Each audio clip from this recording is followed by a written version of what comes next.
انہوں نے اپنے کتاب میں مولوی صاحب آپ پھنس گئے آج آپ کے صحیح ترین احادیث میں نبی کریم صلی اللہ علیہ وسلم کافر ہے اور اس میں کوئی اکراہ بھی نہیں ہے.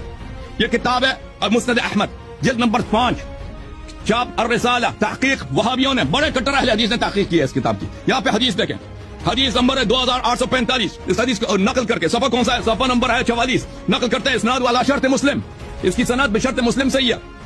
نبی صلی اللہ علیہ وسلم پہ جب وحی نازل ہوئی ہے جبرائیل علیہ السلام اس کو اللہ کی جانب سے وحی لے کے آئے تو نبی نے خدیجہ سے کہا انی ارا قال خدیجہ سے کہا انی ارا ضوءا واسمع صوتا مجھے روشنی نظر آتی ہے اور مجھے آواز سنائی دیتی ہے وانی اخشى ان يكون بي جنن مجھے لگتا ہے کہ میں پاگل ہوں. اے نبی کو اپنی نبوت کا پتہ ہی نہیں ہے. نبی کہہ رہا کہ میں پاگل ہو چکا ہوں. اور جو نبی کو اور شیخ جو نبی کو نبی کے بجائے پاگل سمجھے وہ مسلمان یا کافر ہے. تمہارے کتاب میں تیرے ہی نبی نبوت کے اقرار کے بجائے اپنے آپ کو پاگل سمجھ رہے ہیں.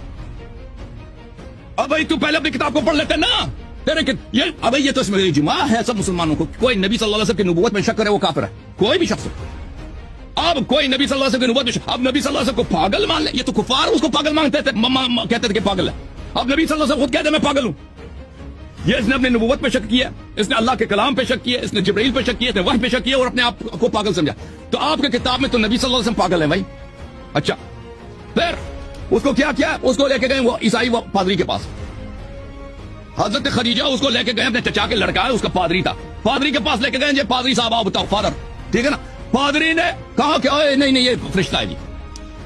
نبی اپنے آپ کو پاگل سمجھ رہا ہے اور ایک عیسائی پادری اس کو سمجھا رہے ہیں کہ نہیں بھائی آپ پاگل نہیں آپ نبی بن چکے ٹھیک ہے نا.